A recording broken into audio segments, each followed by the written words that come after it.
My husband died. He committed suicide for his first love. Before he left, his first love left a letter. It would be nice if I could be your wife in the next life. At that time, Ryan's face was as usual. But only I heard that now Ryan has fallen into the bathtub. Beside him is a letter with wild and sloppy handwriting. Okay, I'm coming to find you. After 5 years of marriage, I didn't even know that Ryan had such deep feelings for her. Opening my eyes, I was reborn back to high school. I said to Ryan, who was seriously doing the test paper under the classroom fan, I'll tell you a secret. I'm your future wife. 01 Ryan and I were childhood sweethearts and have been married for 5 years now. At night, I hugged Ryan tightly from behind, rubbed my cheek against the back of his neck and said, it's our wedding anniversary. You promised to go to Heischer with me to see the sea. Ryan kissed me on the cheek gently and said softly, okay. Before boarding the plane, Ryan began to be absent-minded for some reason. He asked me, can we not go? What? I quickly checked my ticket and luggage in a fluster. Ryan lowered his eyelashes and touched my cheek with his fingertip, nothing. After arriving in Heischer by plane, the sea breeze was blowing gently, cool and pleasant, but Ryan's face was pale. He said he was airsick and went back to the hotel. I was worried, so I turned back to the hotel to find him. When I opened the door, Ryan wasn't resting. Instead, he was pacing back and forth while making a phone call. His usually cold face rarely showed anxiety and uneasiness. Unfortunately, no one answered on the other end. I asked with concern, what's wrong? Ryan was startled and quickly put down his phone, forced a smile at me, nothing. The HR manager of the company can't be reached. Ryan was a real workaholic and hadn't had a holiday for several years. Once I asked Ryan why he worked so hard. He scratched my nose and smiled dotingly, to support you, my lady. I walked over and gently leaned my head on Ryan's chest. You've worked hard. I'm so sorry for you. He hugged me and smiled, okay. I didn't notice that his voice was slightly hoarse. I forced Ryan to go and check in at the famous barbecue restaurant here. The barbecue served was fragrant and steaming. I ate with great relish, but Ryan kept looking at his phone and seemed to find the food tasteless. I domineeringly took his phone and put it in my coat pocket. Ryan didn't know whether to laugh or cry. The barbecue was indoors. There was an LCD TV in front of the tables and chairs. The TV was broadcasting the latest entertainment news. The serious female anchor reported, at 9 o'clock this morning the female star Blair was found dead at home. The cause was severe depression and taking an overdose of sleeping pills. Homicide has been ruled out for now. Before her death, Blair wrote a suicide note, which said, it would be nice if I could be your wife in the next life.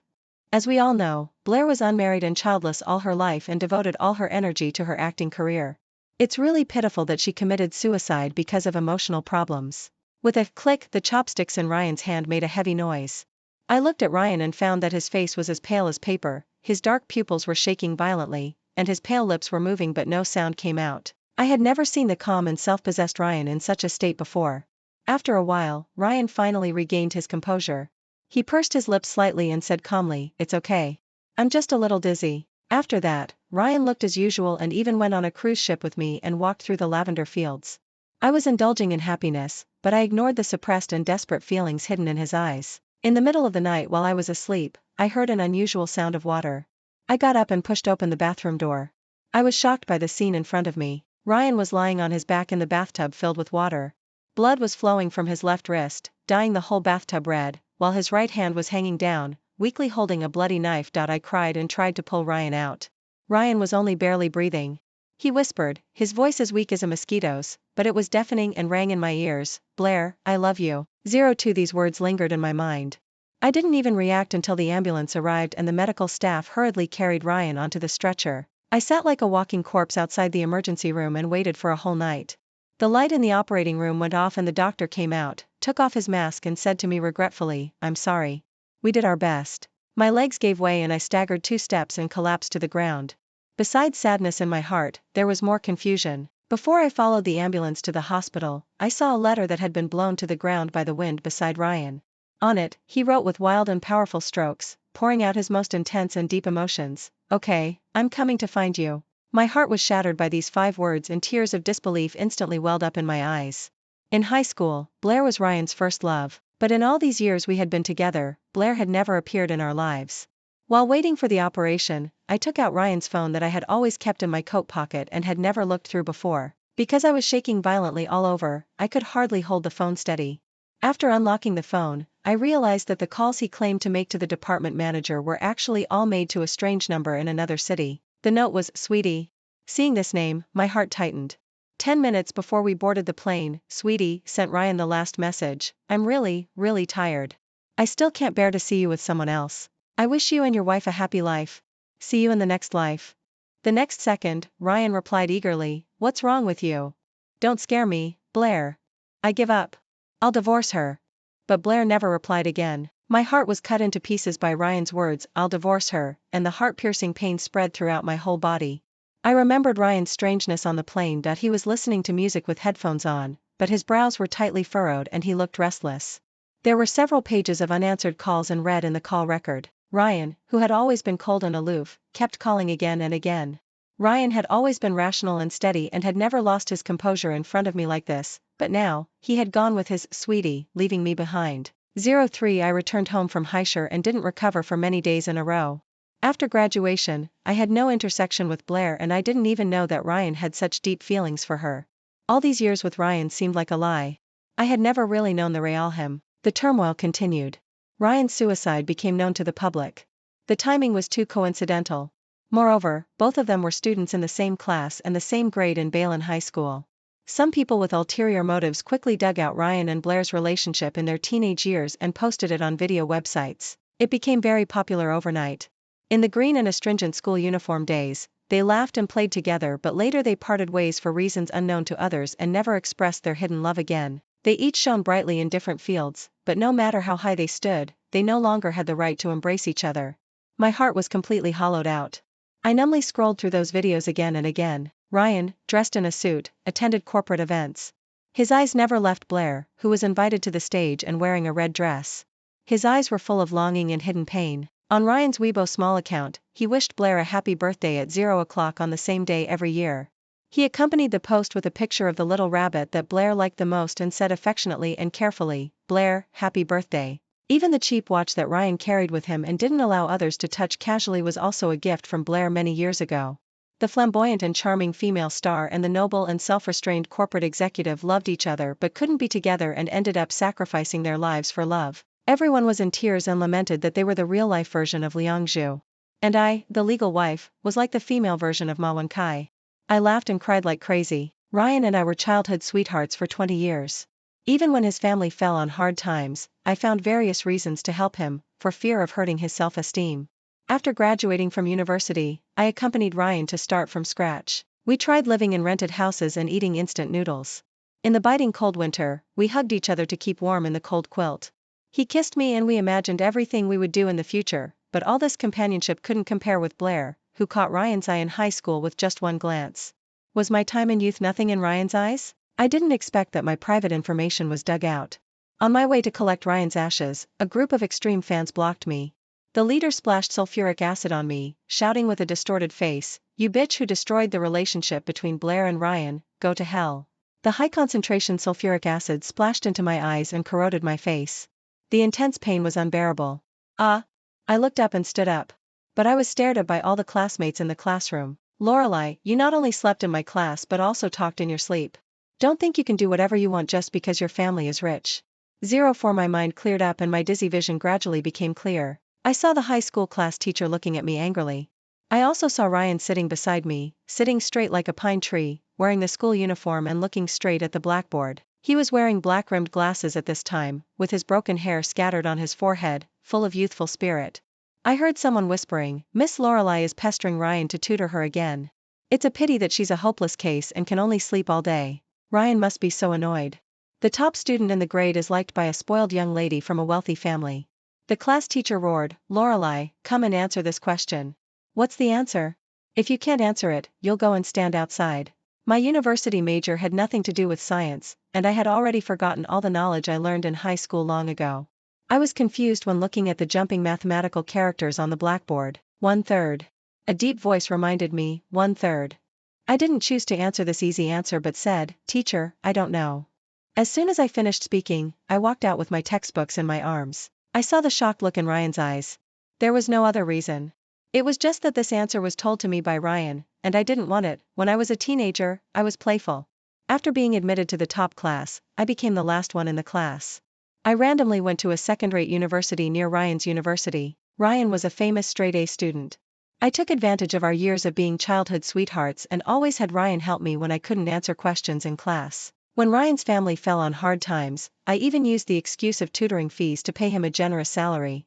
Because of my blatant partiality for Ryan, many people secretly laughed at me behind my back, saying that I was Ryan's bootlicker. But years later, I started a business with Ryan. I changed from a pampered young lady to someone who could wipe away tears and continue working even after being repeatedly rejected when seeking investment and being humiliated. Looking at Ryan, who was a bit more immature compared to years later, I had mixed feelings in my heart and couldn't help but feel hatred welling up. In this life, I will never make the same mistakes again. After class, I had been standing for a whole class and my legs were sore. I leaned against the wall and kicked my heels. Then I saw Ryan walking straight towards me with an exercise book in his hand. He asked me gently, "Are you tired?" I've explained this question several times. This time I've written the analysis steps on it. Take a look again.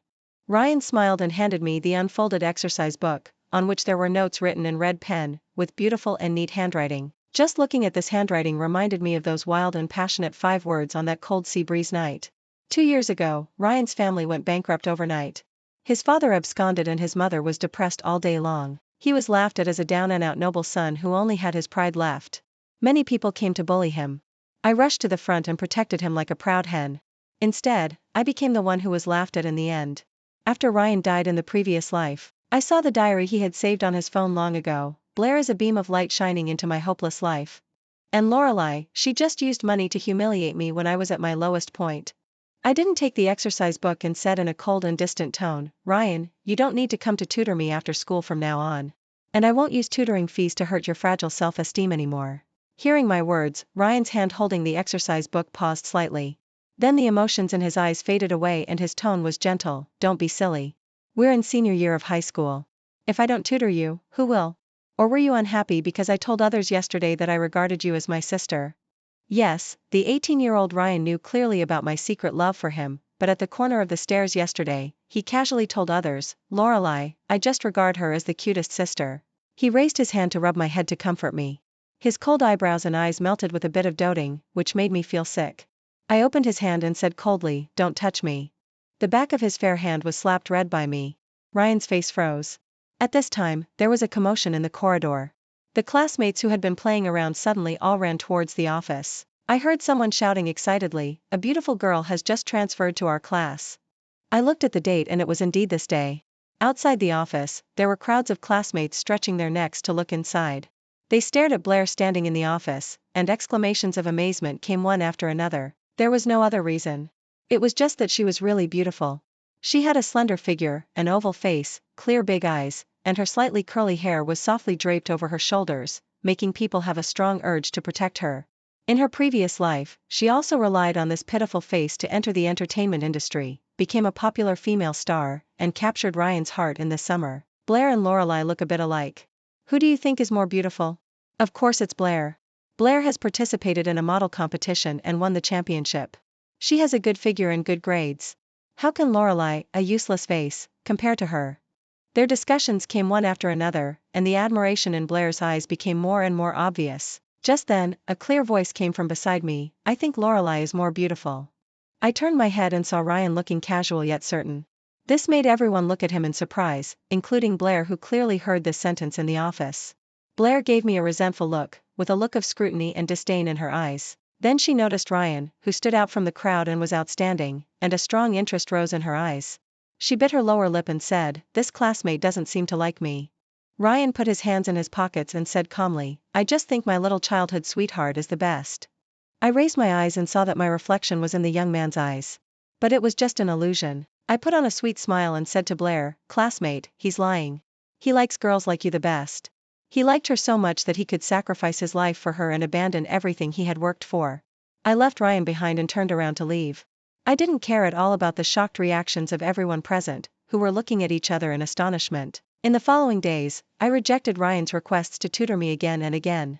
Blair openly declared war on me and boldly confessed her love to Ryan on the first day. "Ryan, I like you. I fell in love with you at first sight." She then sent me the same message as in my previous life, "Although I'm new here, I won't show any mercy." I replied indifferently, "As you like." How did I respond in my previous life? The 18-year-old Lorelei was very proud, "Ryan is mine. You definitely can't take him away." How confident I was when I said that, and later when Blair won Ryan's heart, I cried bitterly while hiding in the stairwell.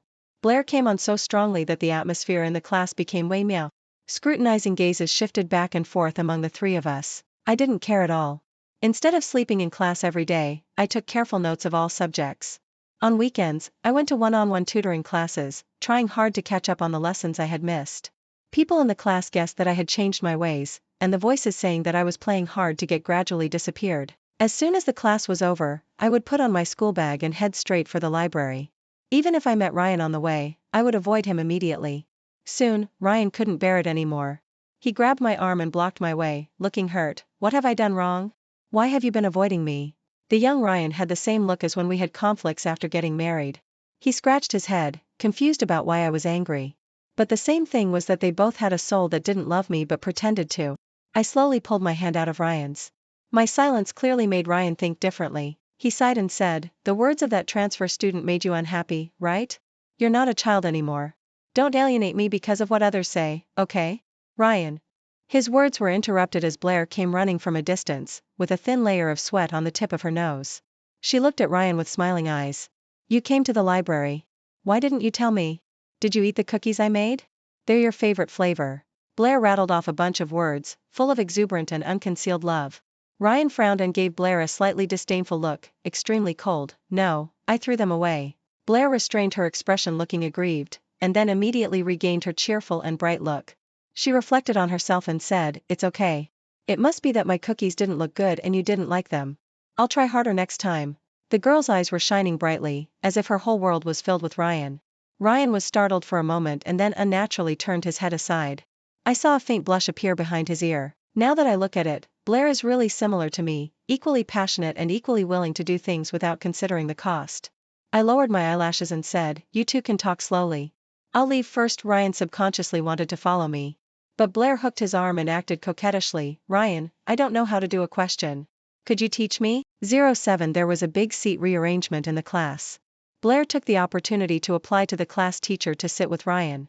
The class teacher asked me about it, and I agreed. Many female classmates came to tell me that I was stupid and had given Blair the chance to take what was mine. I kept drawing with my pen in my hand and didn't care at all. It doesn't matter. What can be taken away by others was never mine in the first place. Ryan, who was sitting in front of me, heard this and paused his pen for a moment.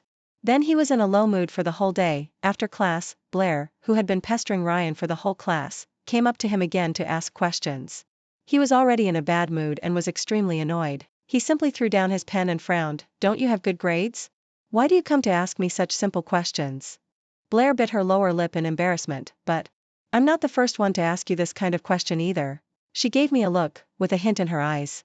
I raised my eyebrows and held up my test paper full of red ticks. Blair didn't want to be outdone. She pouted and retorted, "A rich second-generation kid covered in famous brands surely has famous brand teachers to teach you. Of course, you don't need Ryan." Ryan, who was already sulking, looked even colder. He said directly, "Go away and don't bother me anymore." Blair didn't expect Ryan would treat her like this. Her eyes immediately filled with watery tears. She stamped her foot and ran away in a huff. Ryan had a gloomy face and was in a low mood. I didn't know exactly who he was angry with. Ryan buried his head in writing the test paper. The pen in his hand made a rustling sound as it rubbed against the paper. It was the break time in summer. The classroom was empty. The fan above Ryan's head was squeaking and spinning rapidly. The wind blew Ryan's hair. "Ryan." I, who hadn't spoken to him for a long time, opened my mouth. He seemed extremely surprised. He raised his head, and a glimmer of hope flashed in his eyes, like a little puppy that had been abandoned and then picked up again. I slightly parted my lips and showed an ambiguous smile. "I'll tell you a secret. Blair will be your wife in the future. I advise you to be nice to her so that you won't feel heartbroken in the future." 08 I seldom saw Ryan so angry. He was like a wild beast filled with boundless anger and going crazy. He stood up and crumpled the test paper in his hand into a ball and clenched it tightly. "You don't have to push me to others. I'm not a random toy." He was also this angry in my previous life. Once after we got married, I was so angry with him that I blurted out without thinking, "Since you can't stand me, let's get divorced." At that time, Ryan also looked like this. His handsome eyebrows and eyes were mixed with anger, disbelief, and a strong sense of vulnerability. He hugged me tightly. Although he was tall and broad-shouldered, I could feel his violent trembling. "Don't say such things. Don't leave me, Lorelei." The 28-year-old Ryan's voice was broken, just as helpless and fearful as when the 16-year-old him came to me in the middle of the night after his family went bankrupt overnight. He acted so well that even after his death and with all the evidence in front of me, I still couldn't believe the fact that he had loved Blair all these years when we were together. 09 After this incident, Ryan and I never talked to each other again. I was happy to have some peace and quiet. Challenging me had almost become Blair's daily pleasure. She sent me all kinds of photos of her and Ryan together. For example, Ryan's slender and fair hand was covering Blair's hand, which was a whole circle smaller, and they were making pottery together, looking extremely ambiguous. For example, Ryan was making notes for Blair, who had fallen behind a bit after transferring from No. 1 middle school to Balin High School. The notes were detailed and even better than the courseware he made when tutoring me back then. For example, Ryan took her to watch the sunrise. Ryan was so tired that he fell asleep, with his head resting on her shoulder. His handsome side face was shining brightly under the morning sun. She almost replicated exactly what Ryan and I had done. Looking at the photos in my open WeChat moments.in my previous life, Blair also sent me these photos. I was so angry at that time that I rushed to her and slapped her twice. It was also these things that made Ryan think that I was deliberately targeting Blair and being unreasonable. Later, after graduating from university, I left my big villa and lived in a rented house with peeling walls. Ryan was engaged in technology, and I was seeking investment. After hitting walls again and again, we were exhausted and huddled together to keep warm. I played with Ryan's fingers and said, "When you become prosperous in the future, let's go on a round-the-world trip together. Let's go skiing in Switzerland and feed pigeons in Italy." He pinched my nose and promised that he would put everything aside and go with me when the time came. But when the company was thriving, Ryan sold his shares at the peak and cashed out. Then he invested in a more promising company and became the CTO. We had money, but those promises were never mentioned again. Today, looking at their photos again, I didn't feel a thing in my heart. I turned around and made a collection of these photos and posted them on Moments. The simple and straightforward caption was, "Wish you two happiness forever." I didn't block anyone being open and aboveboard. Soon my comment section was flooded with uniform question marks. After a long time, Ryan replied with just one word, "Okay." Since then everyone believed that Ryan and I had fallen out and my ears finally became completely quiet. The class teacher heard about this and was very touched. He took me to the office to ask after my well-being, so excited that his saliva almost sprayed on my face. "You've made great progress now. Finally, you don't have your heart set on Ryan all the time. You'll surely get good grades in the college entrance examination." 10 Ryan gradually opened his closed heart to Blair.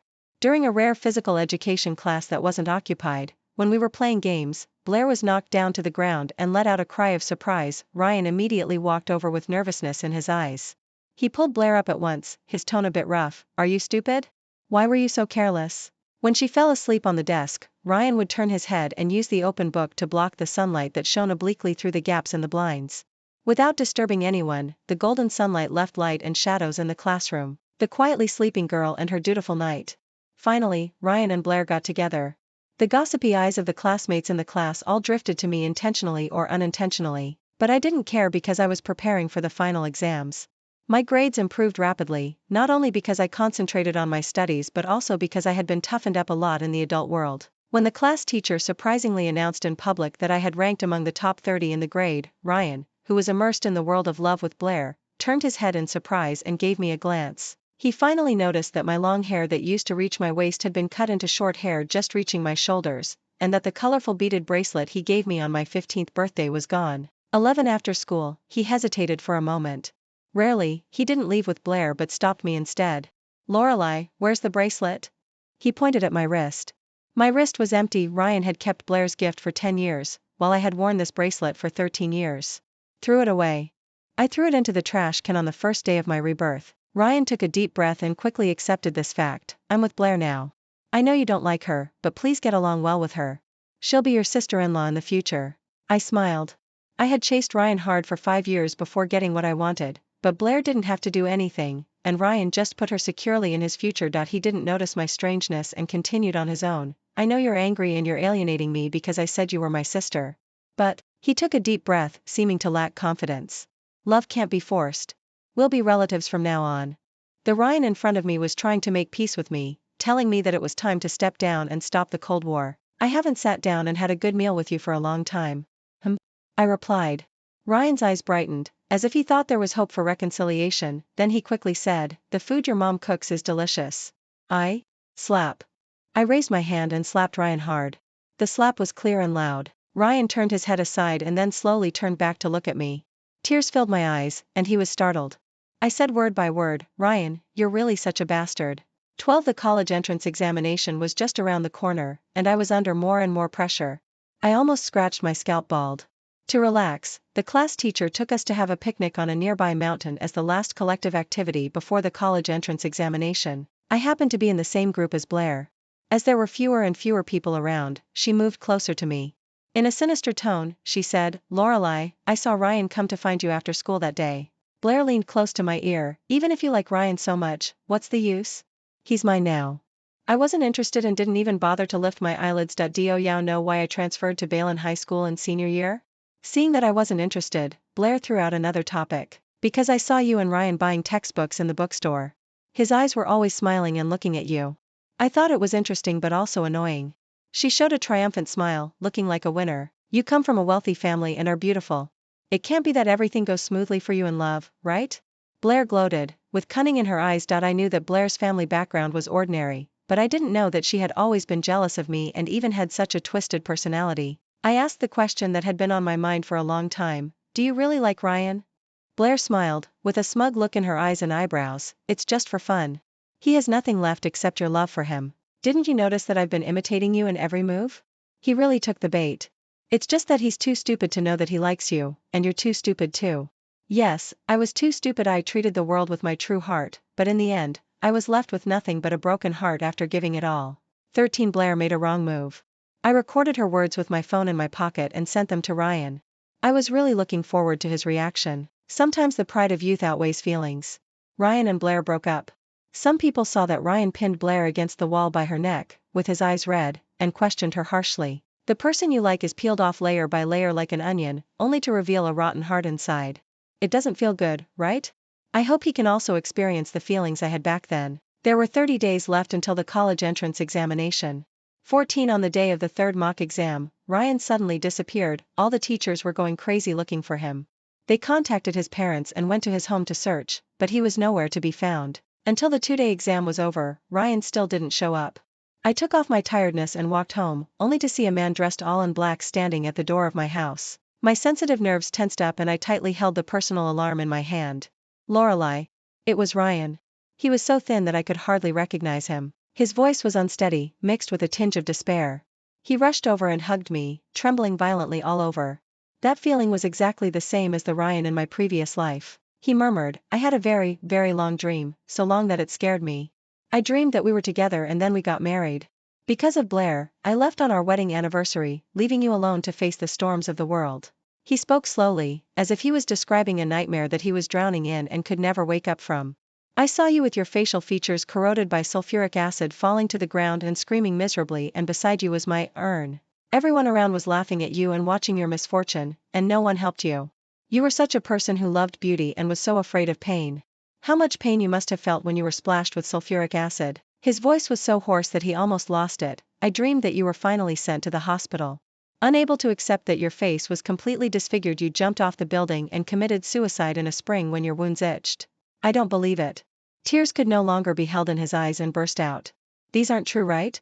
He looked at me sickly, with bloodshot eyes, trying to get a negative answer from me. But I sneered and forced back the grievances and unwillingness surging in my heart. "They're all true."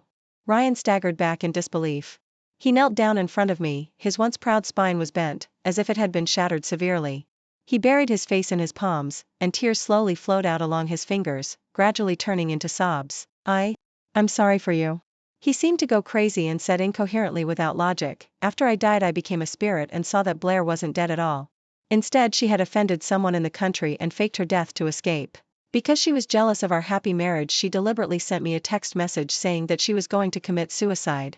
How could I be so stupid? We had been married for 5 years and were so happy. We had originally planned to have a baby next year." The expression on his face was distorted and broken. "I ruined everything." He could no longer tell the difference between the past life and this life and was driven mad. I didn't feel much. Looking at Ryan's miserable state, I just found it ridiculous. I left Ryan there to repent and sob, and walked away without looking back. 15. Ryan and Blair broke up completely. The college entrance examination came soon, with just a few exam papers. The wins and losses of 3 years were determined.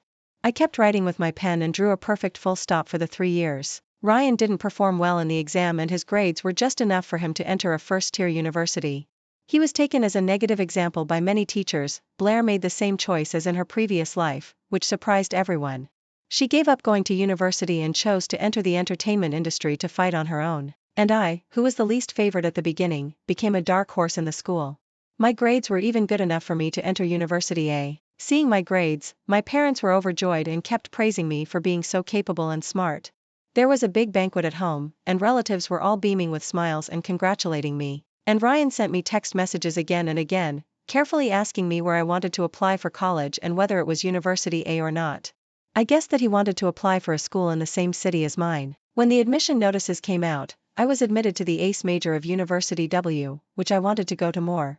It was a full 2,000 kilometers away from the university where Ryan was admitted. Life is too short and unpredictable. I wanted to learn a lot of things. I thought I could finally have some peace and quiet. However, in the first month of college, I saw Ryan downstairs in the dormitory. He looked travel-worn and his face was full of the exhaustion from the long journey. Laurel, I am sorry for you. He stared at me fixedly, with endless pleading in his eyes. I was so concerned about Blair back then because I felt sorry for her. I had always felt guilty, thinking that it was because I once said she was very beautiful and photogenic that she became a star. But I didn't expect that she would commit suicide. I was overwhelmed by a huge sense of guilt at that time, so I just realized until now that it was you that I had always loved. I remembered all these things just to atone for my sins to you. I looked at his broken expression and his despair was no less than how I felt when I witnessed his suicide that day. I curled my lips and said, I saw the content on your phone. His face suddenly turned pale. You told Blair, you give up, ask her not to die, and you want to divorce me. We had been together for so many years but you were missing Blair every minute and every second.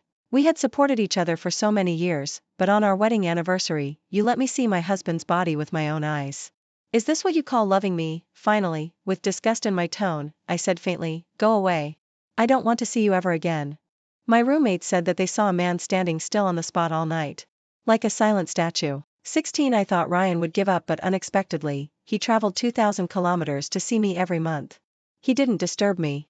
He just took a look at me from a distance and then left. Every time he came, Ryan would quietly leave a gift. Sometimes it was roses, sometimes it was a colorful beaded bracelet, and sometimes it was souvenirs from all over the world. The love and gifts that were laid in the previous life were received in this life. But I didn't keep any of them and threw them all away. I didn't need these things in this life. Until the 10th time I received a gift and saw Ryan's lonely figure, I stopped him. Ryan's eyes, which were colder than the night, sparkled with a glimmer of light, but it was completely extinguished by my words. Don't come again. Every time I see you, I'll have nightmares. What nightmares? It goes without saying. All the blood drained from his face at once, and his eyes returned to the bottomless black. After a while, he replied desolately, okay. Ryan kept his promise and never showed up again. But he still insisted on wishing me a happy birthday every year. Happy birthday to Lorelei. May you be free from worry every year. Until I was 30 years old, the blessing text messages were still sent to my mobile phone on time every year. On the day of my wedding when I was 30 years old, Ryan, who suffered from depression, jumped off the rooftop of the hospital. A strange letter was delivered to me, on which it was written, I'll pay you back for both this life and the last life. Another autumn came, and a sycamore leaf fell into my palm. I said softly as a gust of wind. Goodbye. Never see you again.